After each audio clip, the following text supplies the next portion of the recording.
साथियों, मैं आपका तहे दिल से आभार, अभिनंदन, स्वागत,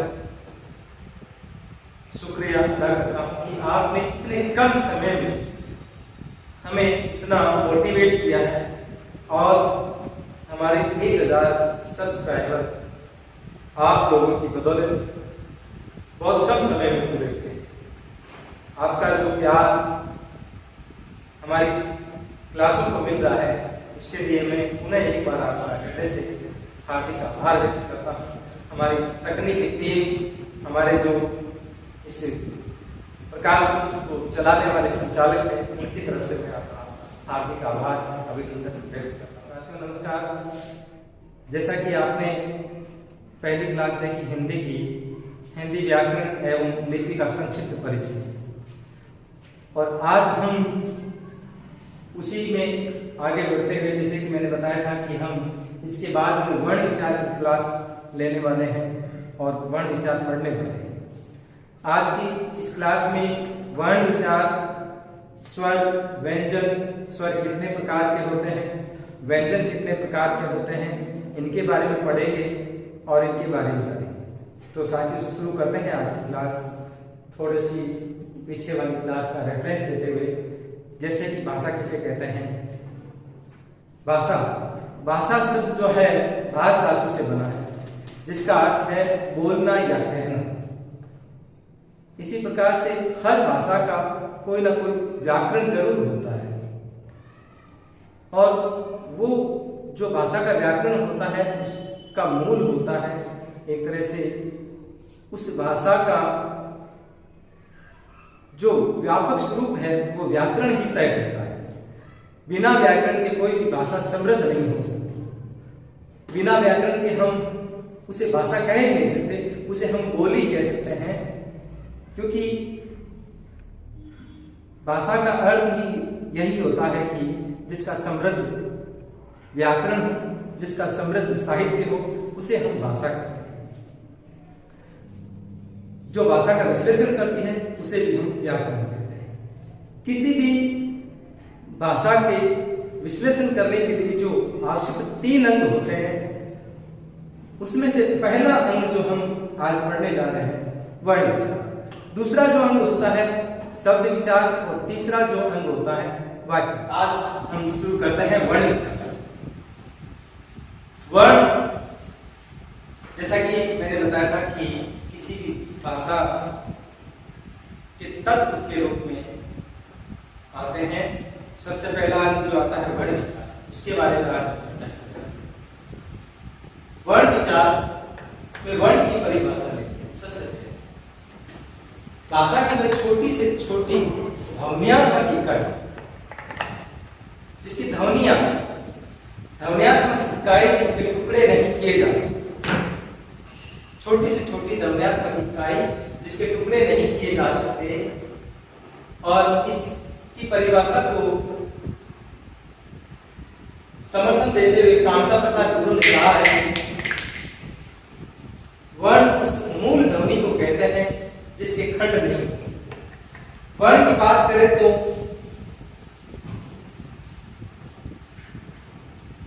अ, ई, क और री, ये एक तरह से मूल वर्ण, इसके नीचे हलन होता है।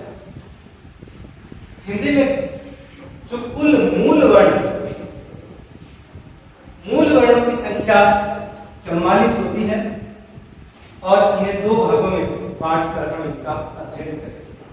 जैसे सबसे पहला है स्वर और फिर है व्यंजन। स्वर ऐसी ध्वनियां जिनका उच्चारण करने में अन्य ध्वनि की सहायता की आवश्यकता नहीं होती है, उन्हें स्वर कहते हैं।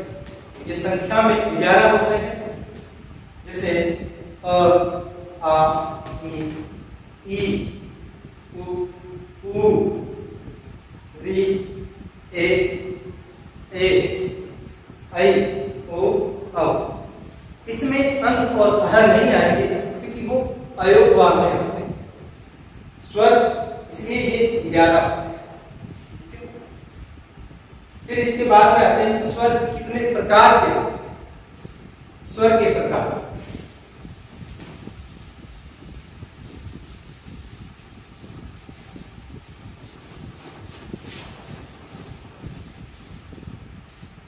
उच्चारण के आधार पर स्वरों के दो प्रकार हैं। उच्चारण के आधार पर यदि हम इनका विभाजन करें तो दो प्रकार के होते हैं। उच्चारण के आधार पर स्वर कितने प्रकार के होते हैं? दो प्रकार के होते हैं। पहला है विश्व स्वर और दूसरा है दीर्घ स्वर।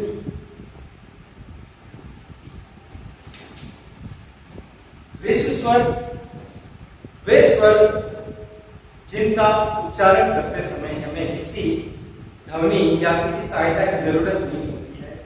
इन्हें हम स्वतंत्र स्वर कह सकते हैं और इन्हें हम मूल स्वर भी कह सकते हैं। ये संख्या में 4 हैं, जैसे अ, ई, उ और री। ये जो होते हैं ये संख्या में 4 अ, ई, उ, री, क्योंकि ये किसी से भी मिलकर नहीं होते। जबकि दीर्घ स्वर जो होते हैं वो हमेशा किसी न किसी की सहायता से होते हैं। आ हो गया, ई, उ, ए, आई, ओ और औ। ये संख्या में 7 होते हैं और ये संख्या में 4। हम सबसे पहले विश्व स्वर के बारे में अध्ययन करेंगे। जैसा कि मैंने इसकी परिभाषा बताई थी कि इनका उच्चारण करते समय हमें किसी अन्य स्वर की सहायता ना लेनी पड़े। ये अपने आप में स्वतंत्र होते हैं। इन्हें मूल स्वर कहते हैं। इन्हें मूल स्वर कहते हैं और लघु स्वर भी कहा जाता है इनको।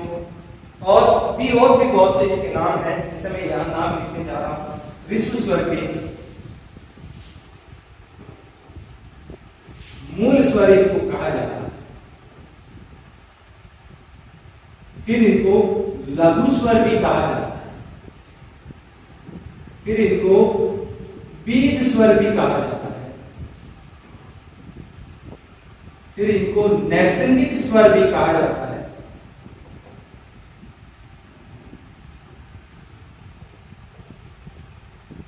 और इनको और क्या कह सकते हैं? एकमात्रिक स्वर भी कहा जाता है।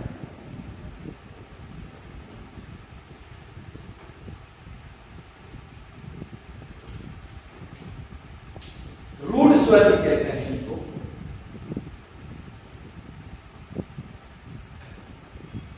और जड़ स्वर भी कहते हैं। इस प्रकार से इनके कई नाम। मूल स्वर भी कहा, विश्व स्वर तो है ही अपने आप में। मूल स्वर, लघु स्वर, बीज स्वर, नैसर्गिक स्वर, एकमात्रिक स्वर और रूढ़ स्वर, जड़ स्वर। लगभग सबके अर्थ आपको शायद पता हो। एक रूढ़ शब्द जो होता है, जो परंपरा से चला उसके बाद रूढ़ का अर्थ नहीं होता है। और परंपरा से यही स्वर सबसे पहले उत्पत्ति यदि होती है तो सबसे पहले इन्हीं वर्णों की उत्पत्ति होती है, इसलिए इनको रूढ़ स्वर भी कहा जाता है। बीज स्वर भी इनको इसलिए कहा जाता है कि सबसे पहले उत्पत्ति इन्हीं 4 वर्णों की। आगे बढ़ते हैं। फिर आता है आपके दीर्घ स्वर। नोट कर लीजिए तब तक आप,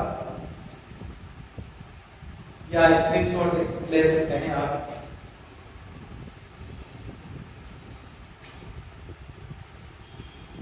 अगला है आपके दूसरा दीर्घ स्वर।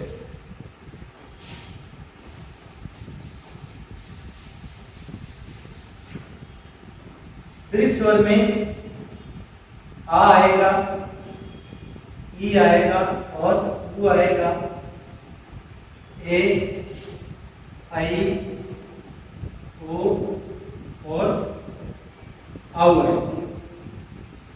ये स्वार्थ स्वर जो होते हैं ये दीर्घ स्वर होते हैं और इनकी परिभाषा है जिन स्वरों के उच्चारण में ऋस्व स्वर या लघु स्वर या मूल स्वरों से दुगुना समय लगता है उन्हें हम दीर्घ स्वर, इन्हें हम क्या क्या कहते हैं देखिए। दीर्घ स्वर तो कहते ही हैं, इन्हें हम संयुक्त स्वर भी कहते हैं। इन्हीं को हम संधि स्वर भी कहते हैं और इनको गुरु स्वर भी कहते हैं। गुरु का मतलब बड़ा होता है, लघु का मतलब छोटा, और इनको हम द्विमात्रिक स्वर भी कहते हैं क्योंकि इनमें मात्राएं लगती हैं और उनमें मात्राएं नहीं लग रही थी, इसलिए उनको एक मात्रिक स्वर कहते हैं। ये संख्या में 7 होते हैं जैसा कि आपके सामने लिखे हुए हैं। अब आते हैं कि इनको संधि स्वर या दीर्घ संधि स्वर और संयुक्त स्वर क्यों कहा जाता है। ये जो दीर्घ स्वर है किस किस से मिलकर बने हैं, तो देखते हैं कि ये किस किस से मिलकर बने हैं। इनको संधि स्वर भी कह सकते हैं, संयुक्त स्वर भी कह सकते हैं। ये कौन कौन से स्वरों से मिलकर बने हैं देखिए।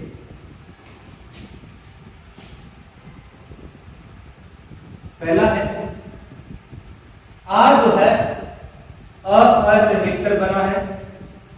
फिर आपका दूसरा जो स्वर है ई, वो छोटी ई से मिलकर बना है, इसलिए संधि स्वर कहा जाता है। यह आपकी हो गई दीर्घ संधि। फिर आता है पे, ये भी दीर्घ संधि का उदाहरण है। उ,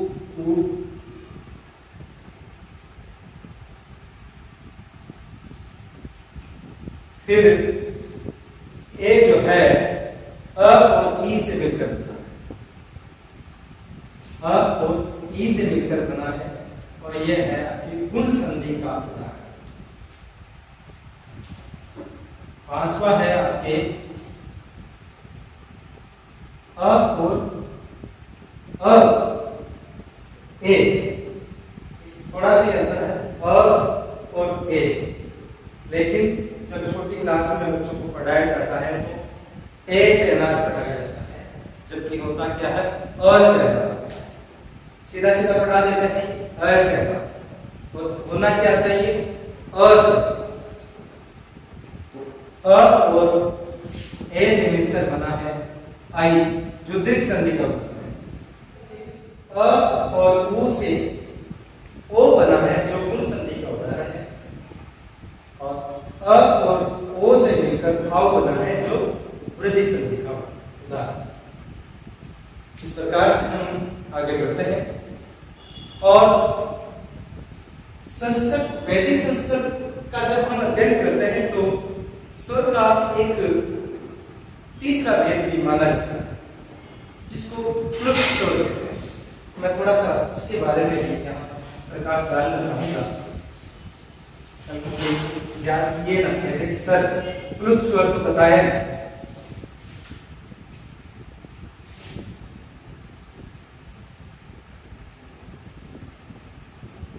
प्लुत स्वर ये वैदिक संस्कृत में पढ़ाया जाता है, और जिस स्वर के उच्चारण में ऋषु से तिगुना समय, ऋषु से दुगुना समय तो किसमें लगता है आपके दीर्घ स्वर। ऋषु से तिगुना समय, 3 गुना समय अधिक लगता है, वहां प्लुत स्वर आता है या उसे प्लुत स्वर कहते हैं।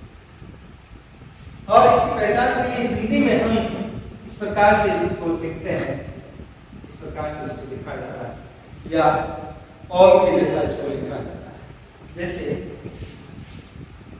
ओ, इस प्रकार से इसको लिखा जाता है। और इसका उच्चारण करते समय ओ, इस प्रकार से उच्चारण इसको किया जाता है। तब क्या होता है कि इसमें तिगुना समय लगता है, और इसको हम प्लुत स्वर कहते हैं। ये वैदिक संस्कृत में आपको पढ़ाया जाता है। हिंदी की बात करें तो स्वर 2 ही प्रकार के, उच्चारण के आधार पर 2 ही प्रकार के होते हैं, ऋषु स्वर और दीर्घ स्वर। अब हम ओष्ठाकृति के आधार पर स्वरों का अध्ययन करें। ओष्ठाकृति के आधार,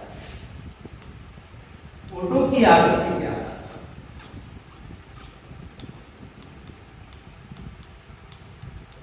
ओष्ठाकृति के आधार पर भी दो प्रकार के होते हैं। एक होता है आपके वर्तुलाकार या वृत्ताकार भी कह सकते हो आप इसको।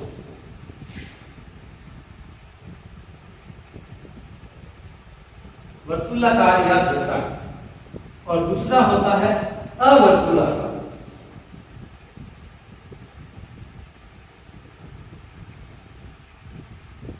या अवृत्ताकार।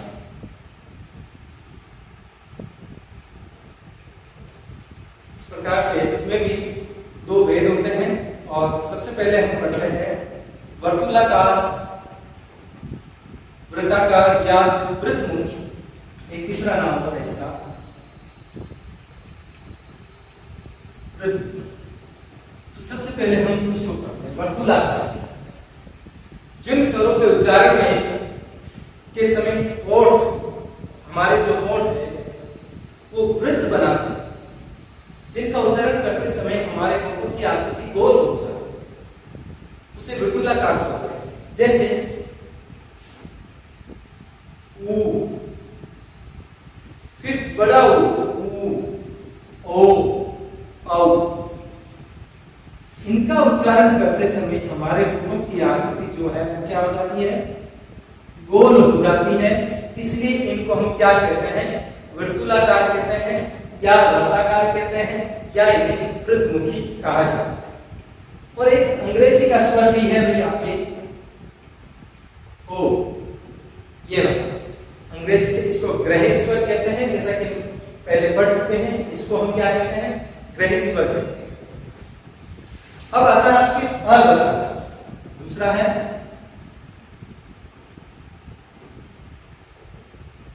अवर्तकार या अवर्तुलाकार।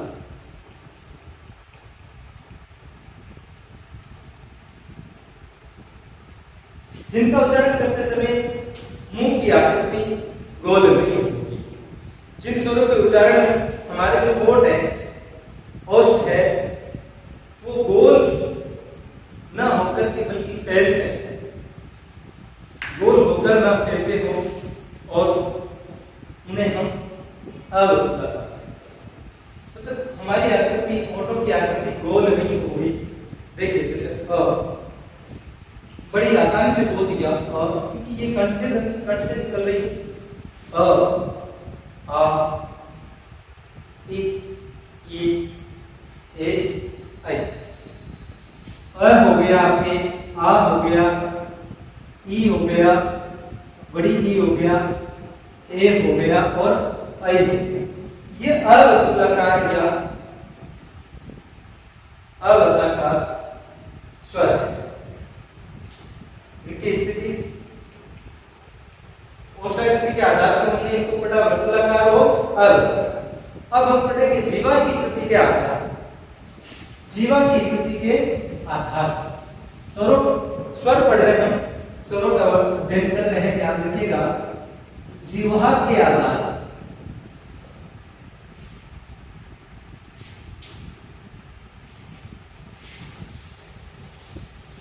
कौन सा स्वर जो है जीभ की दृष्टि से पहले जीभ के अग्रभाग से बोला जाएगा, जीभ के पश्च भाग से बोला जाएगा या जीभ के मध्य भाग से बोला जाएगा। तो ये जीवा की स्थिति के आधार पर स्वरों के तीन प्रकार होते हैं। ध्यान रखिएगा, जीवा के आधार पर स्वर के कितने प्रकार होते हैं, तीन प्रकार होते हैं। पहला है आपके अग्र स्वर, फिर दूसरा है मध्य स्वर, और फिर है आपके पश्च स्वर।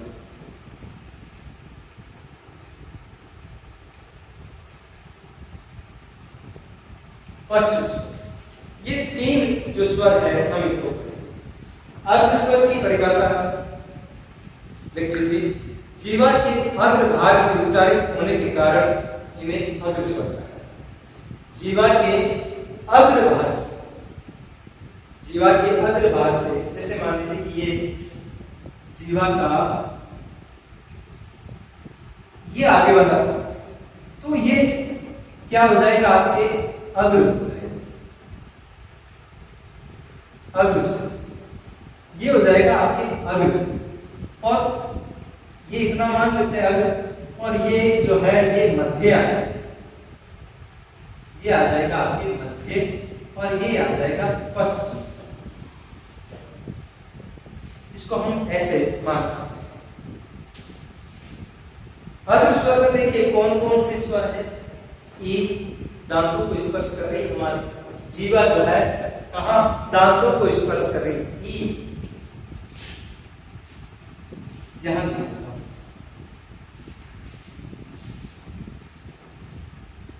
ई, बड़ी ई, ए, आई, ये जो है आपके अग्र स्वर।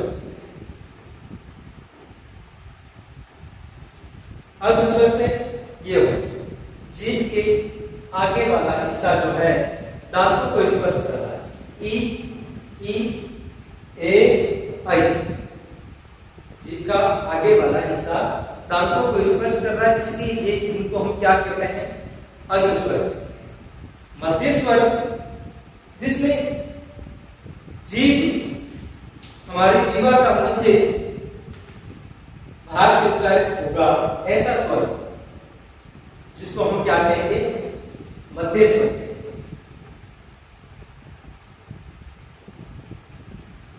मध्य स्वर, मध्य स्वर में ये एक ही स्वर है, और फिर आता है आपके पश्च स्वर। यहां पर आप अ लिख सकते हैं, जैसे ये अ हो गया, और ये है ई, ए और आई, ये ध्वनियां अग्र स्वर। मध्य में एक स्वर है। फिर पश्च स्वर है, जीवा के पश्च भाग में उच्चारित होने के कारण इन्हें पश्च स्वर कहते हैं। इन्हें स्थान में भेद भी कहते हैं, जैसे आ, कंठ से यहां से एकदम गले के पीछे से आवाज आती है, आ, ऊ, इसकी हालांकि ओष्ठाकृति जरूर बनती है, लेकिन जो ध्वनि आ रही है वो जीभ के पश्च भाग से आ रही है, ऊ, ओ, औ, ये जो ध्वनि आ रही है वो जीभ के पश्च भाग से आ रही है। आ हो गया आपके, ऊ हो गया, और ओ, औ, ये जीवा के आधार पर हम इसका वर्गीकरण करते हैं स्वर। तो तीन प्रकार होते हैं, अग्र स्वर, मध्य स्वर और पश्च स्वर।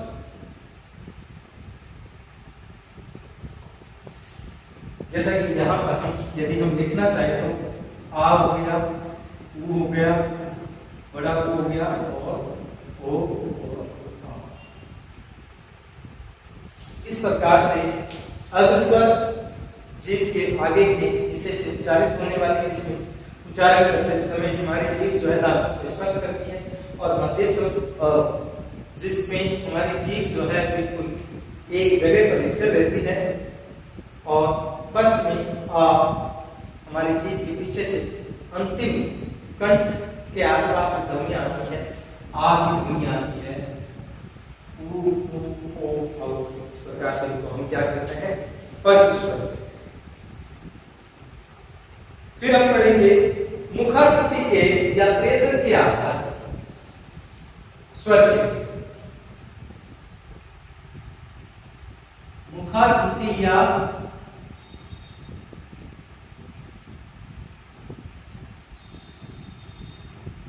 प्रयत्न के आधार पर स्वर के भेद हम पढ़ेंगे, जिसमें देखिए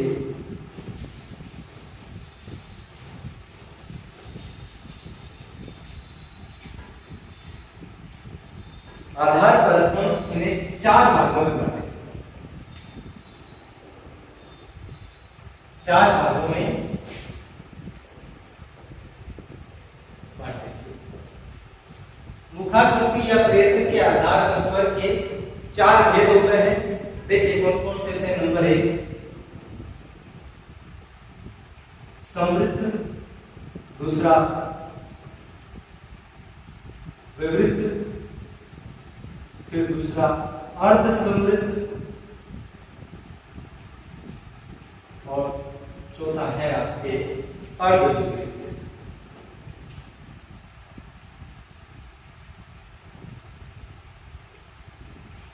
मुखाकृति या प्रेत। समृद्ध का अर्थ होता है कम खुला। जिन स्वरों के उच्चारण में मुख कम खुले उन्हें समृद्ध स्वर कहते हैं। जैसे अभी मैंने आपको बताया था कि एक वैसा ही डायग्राम में फिर वापस बना देता हूं कि जहां मुख कम खुलेगा, जैसे ये सेम ही वापस बना रहा हूं। समृद्ध में ये इसमें मुख का भाग जो है कम खुलता है। ई ई उ उ, ई ई उ उ। यहां पर मुख का जो भाग है कम खुलता है, इसलिए इनको हम समृद्ध स्वर कहते हैं। फिर इसके बाद समृद्ध के बाद में हमें अर्ध समृद्ध पढ़ना है।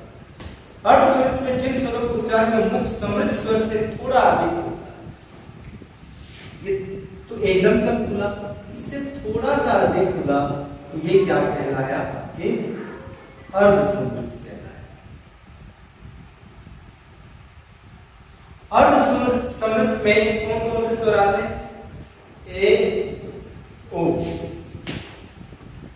ए ओ। फिर आता है विवृद्ध। तीसरा विवृद्ध का अर्थ है अधिक खुला। जिन स्वरों के उच्चारण में मुख अधिक खुलता है उसे विवृद्ध स्वर कहते हैं। जैसे आ, एक तरह से आ का उच्चारण करते हैं तो ये मुख जो है पूरा पूरा ही खुल गया, तो ये क्या हो गया? आपके विवृद्ध हो गया। ये क्या हो गया? आपके विवृद्ध हो गया। यहां पर मुख जो है आपका पूरा खुल जाता है। समृद्ध में कम खुलता है, अर्ध समृद्ध में उससे थोड़ा अधिक खुलता है, और विवृद्ध में पूरा खुल जाता है। जैसे कभी हम डॉक्टर को दिखाने जाते हैं तो डॉक्टर आपको कहता है कि आप, और आप अपना मुंह पूरा खोल देते हैं, आ करते हैं पूरा। वो जो दशा होती है उसे, या वो जो भेद होता है उसे हम विवृद्ध स्वर कहते हैं। अर्ध समृद्ध में क्या होता है? अर्ध विवृद्ध में क्या होता है? विवृद्ध स्वर से थोड़ा कम और अर्ध स्वर से थोड़ा अधिक। मुख खुलने पर जिन स्वरों का उच्चारण होता है उसे हम अर्ध विवृद्ध कहते हैं। जैसे अ, ए, औ, अ, आई और औ। ये होता है आपके अर्ध विवृद्ध। विवृद्ध से थोड़ा कम, अर्ध समृद्ध से थोड़ा अधिक। अर्ध समृद्ध से थोड़ा अधिक और विवृद्ध से थोड़ा कम मुख जब खुलता है उच्चारण करते समय उसे हम कहते हैं अर्ध विवृद्ध स्वर।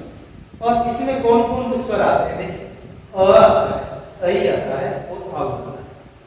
ठीक है, इस प्रकार से हमने आज स्वरों के भेद पढ़े हैं। वर्ण विचार के स्वर का अध्ययन करने के बाद में आप सोच रहे होंगे कि स्वर के साथ अंत और आह भी लिखा जाता है और ये स्वर में शामिल है या नहीं।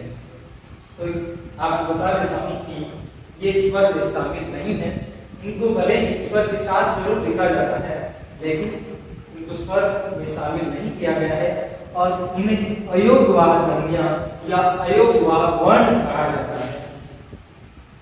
ये जो अ के साथ ऊपर बिंदी लगी है इसे अनुस्वार कहा जाता है, और ये जो अ के साथ आगे दो विसर्ग का चिन्ह लगा है इसे हम विसर्ग के रूप में पढ़ते हैं। और ये अ के साथ, जिस अ के साथ बिंदी लगी तो अनुस्वार ध्वनि, अ के साथ विसर्ग का चिन्ह लगा तो अह। तो इनको हम क्या कहते हैं? अयोग। अयोग का अर्थ यह हुआ कि जिन ध्वनियों का योग न होने पर भी उनको वहन किया जाए। अयोग, जिसका योग न होने पर भी उनको वहन किया जाए, उसे हम क्या कहते हैं? अयोग ध्वनि कहते हैं। तो ये जो दो स्वर है, अंग और अह, इनको हम अयोग ध्वनि कहते हैं। जैसे इसको अनुस्वार कहेंगे और विसर्ग कहेंगे। ये आप ज्यादातर व्यंजन के साथ इनका प्रयोग होता है, इसको भी हम व्यंजन के साथ पढ़ेंगे। हमने वर्ण विचार का अध्ययन किया है और उसमें हमने वर्ण की परिभाषा, फिर वर्ण कितने प्रकार के होते हैं, स्वर, व्यंजन, और आज हमने स्वरों के अलग अलग भेद पढ़े हैं। जैसे कि हमने उच्चारण के आधार पर पढ़ा, प्रयत्न के आधार पर पढ़ा, ओष्ठाकृति के आधार पर पढ़ा, जीवा के आधार पर पढ़ा और मुखाकृति के आधार पर। इन टॉपिक में यदि किसी विद्यार्थी को कोई समस्या है तो वो कमेंट बॉक्स में आकर के कमेंट कर सकता है, बता सकता है अपनी समस्या, या कोई त्रुटि रही है तो इसमें बता सकता है। तो मैं आंसर दूंगा या हमारी तकनीकी जो टीम है वो उसका आंसर। इसी तरह से जुड़े रहिए। जिस प्रकार से आपने मेरी पहली क्लास को भरपूर प्यार दिया है, उसी प्रकार से जुड़े रहिए। लाइक, कमेंट, शेयर और चैनल को सब्सक्राइब करते रहिए।